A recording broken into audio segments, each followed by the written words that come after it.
মোদের গরব মোদের আশা আমরি বাংলা ভাষা। হ্যাঁ, বাংলা ভাষা আমাদের গর্ব।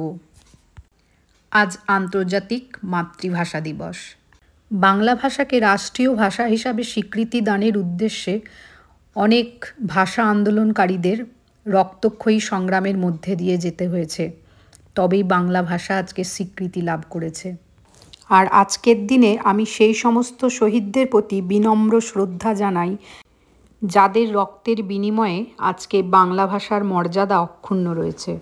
আজ সত্যানন্দ শিশুভারতীর কচিকাঁচাদের নিয়ে মাতৃভাষা দিবস উপলক্ষে একটি বর্ণাঢ্য শোভাযাত্রার আয়োজন করা হয়েছিল।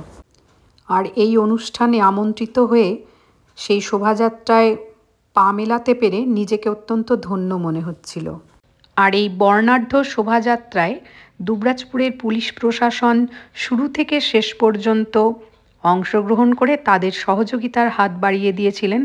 তার জন্য ওনাদের জানাই অসংখ্য ধন্যবাদ। এই শোভাযাত্রায় সত্যানন্দ শিশুভারতীর ছাত্রছাত্রী, শিক্ষক শিক্ষিকারা ছাড়াও অংশগ্রহণ করেছিলেন অভিভাবক অভিভাবিকারা। এই শোভাযাত্রাটিকে সাফল্যমণ্ডিত করবার জন্য ওনাদেরকেও জানাই অসংখ্য ধন্যবাদ। আর এই শোভাযাত্রা শুরু হয়েছিল বিদ্যালয় প্রাঙ্গণ থেকে, মাধ্যমিক সংঘ, আবার মাধ্যমিক সংঘ থেকে স্কুল প্রাঙ্গণ পর্যন্ত, এবং বিদ্যালয়ে এসে একটা ছোট্ট অনুষ্ঠানের আয়োজন করা হয়েছিল। আর আজকের এই পবিত্র দিনেই উদ্বোধন করা হলো বিদ্যালয়ের বার্ষিক পত্রিকা সৃষ্টির। আর এই শোভাযাত্রার শোভা বৃদ্ধি করছিল বিদ্যালয়ের কচিকাঁচারা। লাল পাড় সাদা শাড়ি, সাদা পাঞ্জাবি পরে ওই কচিকাঁচাদের কি অপূর্ব যে লাগছিল কি বলবো।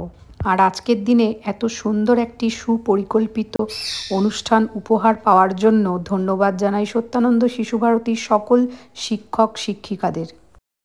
চলুন এবার শুনে নেওয়া যাক আজকের দিনের উপযুক্ত প্রতুল মুখোপাধ্যায়ের একটি গানের কিছু অংশ।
বাংলা